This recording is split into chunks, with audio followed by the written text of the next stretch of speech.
الحمد لله رب العالمين والعاقبة للمتقين والصلاة والسلام على رسول الله ومن نهج بنهجه إلى يوم الدين.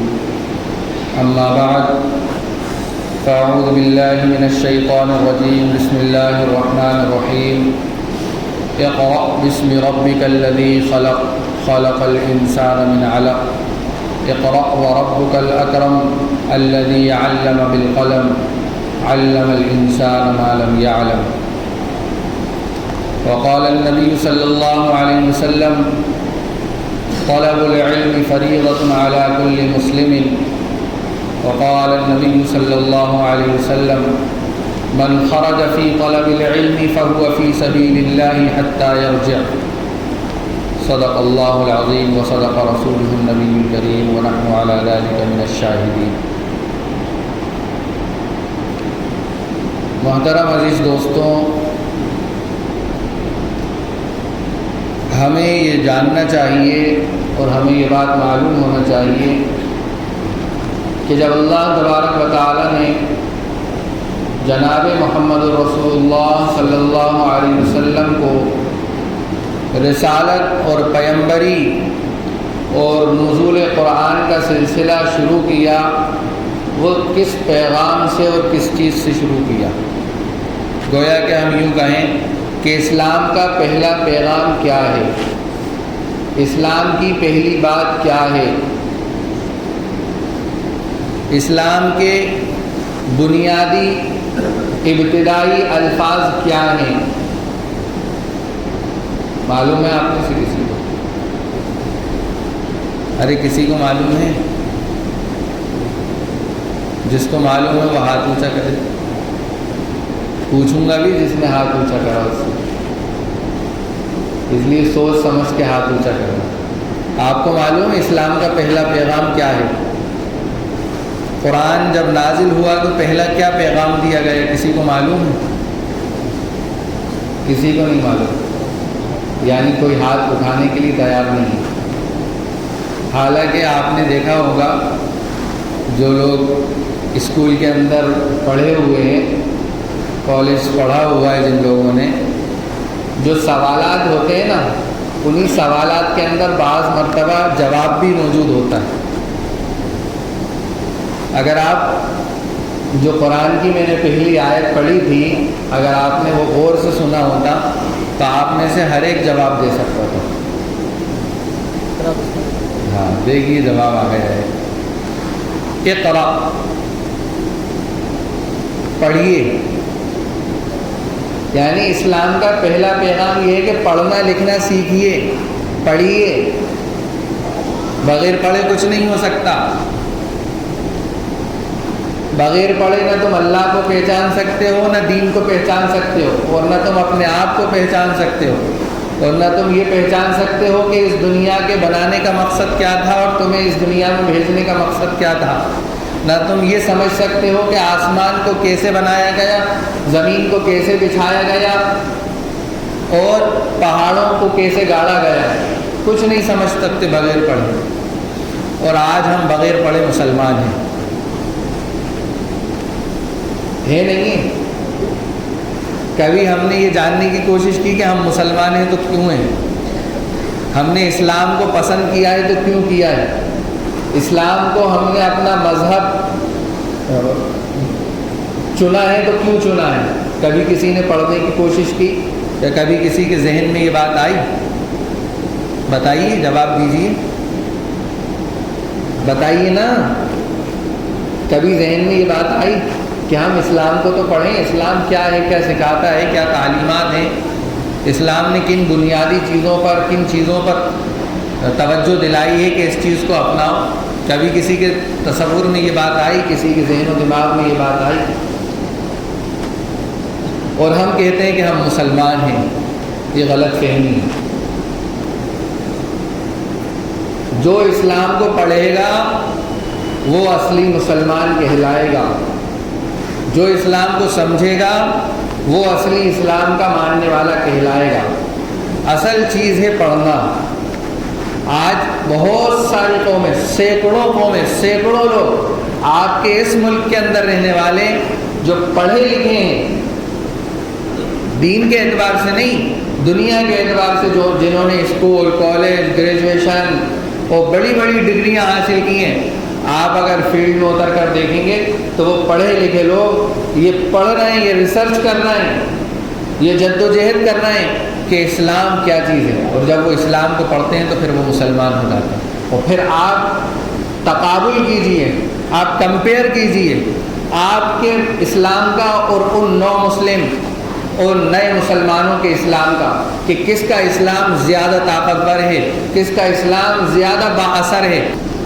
کیوں؟ کیونکہ انہوں نے پڑھ کر اسلام لایا، اور آپ اس لیے مسلمان ہیں کہ آپ ایک گھر کے اندر پیدا ہوئے اور آپ کا نام مسلمان ہے۔ اس کو کہا جاتا ہے نسلی مسلمان، نقلی مسلمان۔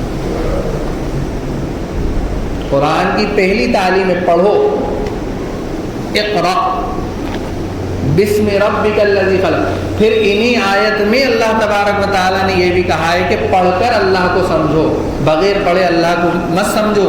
بغیر پڑھے اللہ کو سمجھو گے تو تمہیں دوسرے مذہب اور اپنے مذہب کے اندر کوئی فرق نظر نہیں آئے گا۔ پھر تمہیں کیا لگے گا کہ وہ دوسرے مذہب والے بھی اپواس رکھتے ہیں، ان کی ایک رسم ہے۔ ہمارے یہاں رمضان میں ایک رسم آتی ہے جس کو ہم روزے کے نام سے کہتے ہیں، ان کی بھی پد یاترائیں نکلتی ہیں۔ ہماری بھی ایک رسم ہے کہ کعبے کے ارد گرد لوگ چکر لگاتے ہیں، پد یاترا کرتے ہیں۔ صرف یہ فرق آپ کے درمیان رہ جائے گا، آپ کے ذہنوں میں رہ جائے گا اگر آپ بغیر پڑھے اسلام کو سمجھنے کی کوشش کریں گے۔ آج بنیادی وجہ کیا ہے لوگوں کے اسلام، جو نام نہاد مسلمان ہیں ان کے اسلام چھوڑنے کی بنیادی وجہ یہی ہے کہ نہ تو انہوں نے خود کچھ پڑھا ہے، نہ بچوں کو کچھ پڑھانے کی کوشش کی۔ تو بتائیے اسلام کو کیسے سمجھیں گے، وہ کون سے مسلمان بنیں گے، نسلی یا اصلی؟ اور اسلام کو کیسے سمجھیں گے، پڑھ کے سمجھیں گے یا بغیر پڑھے جیسے چلا آ رہا ہے ویسے چلنے دیں گے؟ سینکڑوں یوٹیوب پر چینل بنا کر لوگ روزانہ آ رہے ہیں، روزانہ نوجوان آ رہے ہیں، وہی بغیر پڑھے کیا کہہ رہے ہیں، ہم ایکس مسلم ہیں، یعنی پہلے مسلمان تھے اب ہم مسلمان نہیں ہیں، ہم نے اپنا دھرم پریورتن کر لیا، اپنا مذہب بدل لیا۔ کیوں؟ کیونکہ انہوں نے اسلام کو سمجھا ہی نہیں کہ اسلام کس پاکیزہ مذہب کا نام ہے، اسلام کی تعلیمات کیا ہیں۔ ابھی کل میں مولانا سجاد نعمانی صاحب کا ایک رسالہ جو مہینے میں نکلتا ہے اس میں پڑھ رہا تھا، انہوں نے یہی بتانے کی کوشش کی ہے کہ جو انسان کی فطرت چاہتی ہے، جو انسان یعنی انسانوں میں کوئی بھی انسان ہو، چاہے وہ کرسچن ہو، چاہے وہ سکھ ہو، چاہے وہ عیسائی ہو، چاہے وہ مسلمان ہو، ایک انسان کی جو فطرت چاہتی ہے، انسان کی فطرت کیا چاہتی ہے، جو اصلی انسان ہوگا نا اس کی فطرت چاہے گی کہ میں سچ بولوں اور دوسروں کو بھی سچ بولنے کا حکم کروں۔ اسی کا تو اسلام کہتا ہے، جھوٹ سے میں بھی رکوں، اور جھوٹ غلط ہے، سو جھوٹ بولنے والا بھی یہی کہے گا کہ جھوٹ غلط ہے، سچ بولنا چاہیے۔ تو اسلام اسی سے روکتا ہے۔ انسان کے اندر کی چاہت ہے کہ وہ لوگوں کے ساتھ اچھا معاملہ کرے، ماں باپ کے ساتھ اچھی طرح پیش آئے، ایک دوسرے کی خیر خواہی کرے، ایک دوسرے کی مدد کرے، پریشان حال لوگوں کی پریشانیوں میں ان کا ساتھ دے۔ یہی اسلام کی تعلیمات ہیں، یہی اسلام سکھاتا ہے۔ کوئی بھی ایسی چیز نہیں ہے جس کو انسانی فطرت لائک کرتی ہو اور اسلام اس کو ڈس لائک کرتا ہو، یعنی انسان اس کو پسند کرتا ہو اور اسلام اس کو ناپسند کرتا ہو، کوئی بھی ایسی چیز نہیں۔ اور نہ کوئی ایسی چیز ہے کہ انسان اس کو ناپسند کرتا ہو اور اسلام اس کو پسند کرتا ہو، کوئی ایسی چیز نہیں۔ اسلام تو اسی چیز کا نام ہے جو انسان کی پسند ہوتی ہے۔ ہاں، لیکن انسانی شکل کے اندر جو درندے اور حیوان لوگ ہوتے ہیں ان کی بات کا اعتبار نہیں کیا جائے گا، کیونکہ ان کے اندر درندگی ہے، ان کے اندر حیوانیت ہے، ان کے اندر انسانیت نہیں ہے، ان کی بات کا اعتبار نہیں کیا جائے گا۔ کون انسان ہے جو یہ چاہتا ہے کہ اس کے جسم کے اندر کے اعضاء خراب ہوں؟ سگریٹ کے ذریعے آج کل نوجوانوں کے اندر اور بڑی تعداد میں مسلمانوں کے اندر نشے کا عادی بنایا جا رہا ہے بائی پلان۔ آپ کیا سمجھ رہے ہیں؟ کتنی شراب کی دکانیں نئی نئی کھل رہی ہیں پورے شہر میں، آپ ذرا معائنہ تو کریے۔ 20 شہر میں، حالانکہ قانونی اعتبار سے پبلک پیلیس پہ نشے کی دکانوں کا کھولنا اویدھ ہے، غیر قانونی ہے، اس کے باوجود کھولی جا رہی ہیں، کیونکہ ہم پڑھے لکھے نہیں ہیں نا، ہم نے پڑھا ہی نہیں ہے نا، نہ تو ہم نے دین پڑھا ہے نہ دنیا پڑھا ہے، اس لیے کوئی بھی آتا ہے بلڈوزر گھر پہ چلا کے چلا جاتا ہے اور ہاتھ ملتے رہ جاتے ہیں۔ کون سا قانون اجازت دیتا ہے بلڈوزر چلانے کی مکانوں پر؟ لیکن چونکہ پڑھا نہیں ہے نا ہم نے، کچھ معلوم ہی نہیں ہے۔ ہمیں کیا معلوم ہے کہ بارش کا موسم چل رہا ہے اور اتوار کو مڈ ریلی ہے، وہاں چلنا ہے، خود بھی جائیں گے، دوستوں کو بھی لے کے جائیں گے۔ ہمیں کیا معلوم ہے کہ سیٹرڈے کو ہم نے فلاں فارم ہاؤس بک کیا، اس میں ہمیں جانا ہے، ہمیں یہ معلوم ہے۔ فلاں کا برتھ ڈے آ رہا ہے، اللہ اکبر، یعنی رمضان کا مسلمان کو اس وقت اتنا رمضان کی تاریخ کا پتہ نہیں ہوگا جتنا ایک دوست کے برتھ ڈے کی تاریخ کا پتہ ہوتا ہے، اور وہ اسی تاریخ میں اپنے اسٹیٹس پہ لگاتا ہے ہیپی برتھ ڈے برو۔ ارے کوئی میں آسمان سے اوپر، زمین سے نیچے کی، آسمان سے اوپر کی تو باتیں نہیں کر رہا ہوں نا، بتائیے نا، یہ ہو رہا ہے نہیں ہو رہا؟ آپ لوگ دیکھتے ہیں نہیں دیکھتے؟ تو یہ برائیں کب ختم ہوں گی؟ کب ہم پڑھے لکھے مسلمان بنیں گے؟ سبق پھر پڑھ، صداقت کا، عدالت کا، شجاعت کا، لیا جائے گا تجھ سے کام دنیا کی امامت کا۔ آپ چاہیں دوسری قوموں پہ آپ لیڈ کریں، جس طرح عمر بن خطاب رضی اللہ عنہ نے کتنے ہزار مربع میل پر قوموں کو لیڈ کیا ہے۔ دیگر قومیں، دوسرے مذہب کے ماننے والے اپنی مدد کے لیے عمر بن خطاب رضی اللہ عنہ کو خط لکھتے تھے کہ ہمارے اوپر یہ ظلم ہو رہا ہے، آپ بھیجیں لوگوں کو اپنے اور یہاں کا ظلم روکیں۔ تو یہ تو ایسے تھے مسلمان، لیکن کیا ہوا؟ یہ ہوا کہ پڑھنا لکھنا سب چھوڑ دیا، نہ خود نے پڑھا نہ بچوں کو پڑھایا، اور پڑھایا بھی تو کیسا پڑھایا کہ کچھ نہیں پڑھایا، گھنٹے کے لیے بھیج دیا مکتب میں، یا گھر پہ حافظ صاحب آ گئے، بس وہ سمجھ لیا کہ بس ہو گئی پڑھائی۔ اور اس میں بھی ایسے حافظ صاحب جو سب سے کم فیس لیتے ہوں، جہاں 200 روپے سے 10 روپے اگر بڑھا دیے، 210 کر دیے، تو دوسرا مکتب مدرسہ استاد تلاش کرتے ہیں کہ اور 190 روپے میں کون پڑھا رہا ہے۔ نہ تو خود پڑھائے، بالکل زیرو، اور نہ بچوں کو پڑھانے کی کوئی فکر کی۔